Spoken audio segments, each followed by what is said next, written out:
Hi everybody, this is Professor Deborah Tadone, and I'm going to go through Community Promoting Wholeness 414 with you. A very brief beginning of what you're to expect during the course, and some information about the clinical assignments that you will be having. During your course, you're going to have the same thing we always have, the name of the course and the group number, and right here will be your course faculty name and credentials, the same place as usual. Now scrolling down, you're going to find something a little bit different for this because this course is specifically designed for students to take during the COVID-19 clinical restrictions. That's why things are a little bit different here. For the clinical restrictions, remember at the beginning of your program when we all got together, or when your orientation packet told you all about the 24-hour clinical practice experience? We don't have that during the clinical restrictions.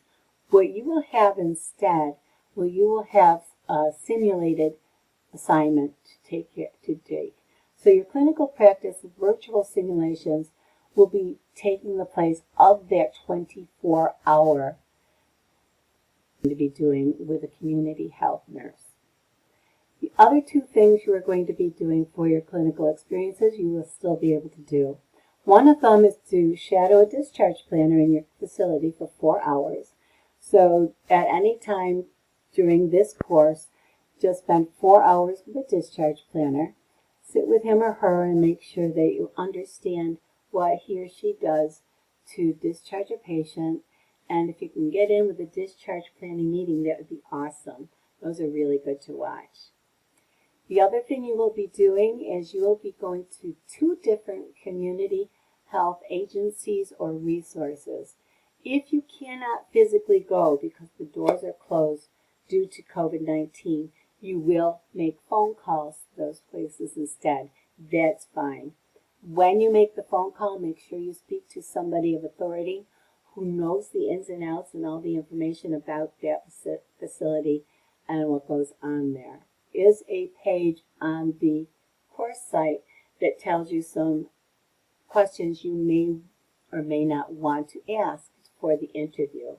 But I would recommend during the interview that you ask what they are specifically doing during COVID-19. Okay?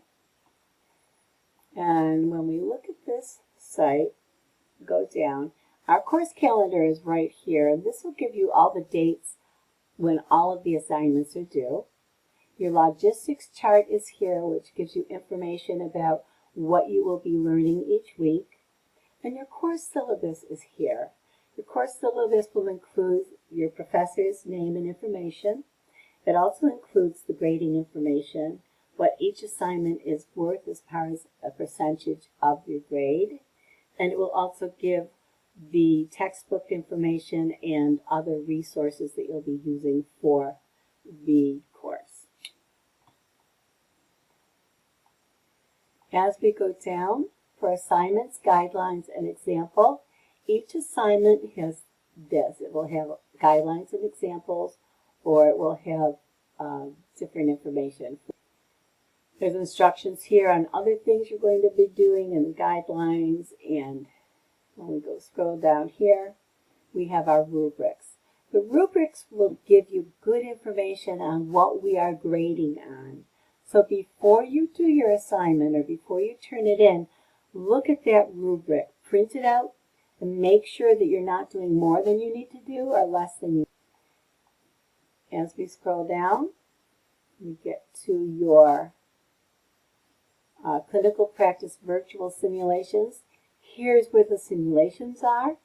Your instructor will give you more information about this when the course starts, but those simulations right there is what you're going to do in place of that 24-hour face-to-face shadowing with a nurse in the community.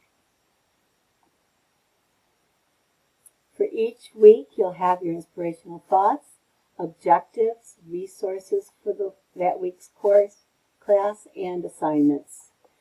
And when you scroll down, you'll have your upload zone with your weekly DQ application, your journal assignment, and any other assignment that's due that week. I need to let you know that the DQs need to be turned in a very timely fashion.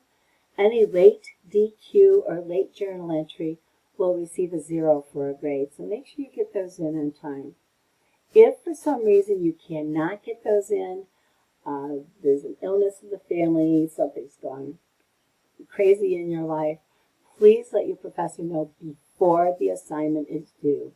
If you contact them after the assignment is due, he or she will probably have to stick with that 0 grade. So make sure you call them or write to them beforehand. The DQ needs to be turned in by day 3. So if your course is on a Wednesday, day 3 would be Wednesday, Thursday, Friday. Would be Friday. And these are also listed on your course calendar. So make sure you get that in on the 3rd day.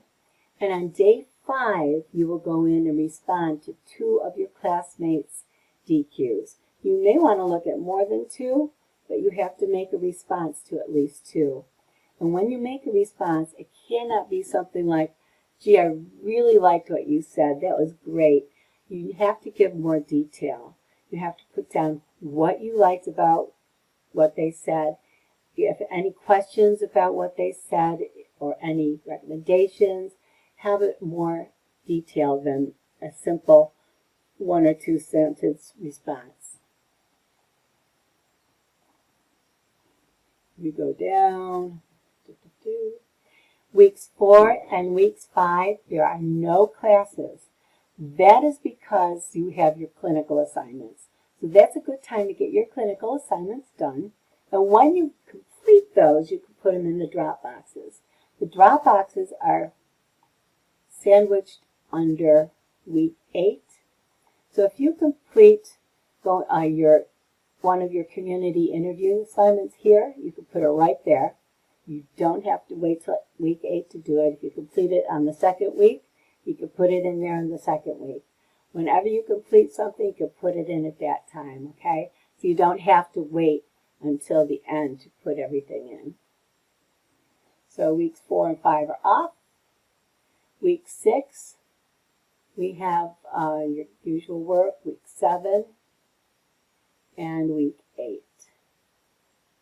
There's lots of different assignments during this course which your professor will describe to you in detail when you get to them or as you get to them. Each one is a little bit different, and each one will give you a lot of good information about the community. I hope you have a wonderful experience with this course, and thank you so much for taking the time to listen to me. God bless and have a great day. Bye-bye now.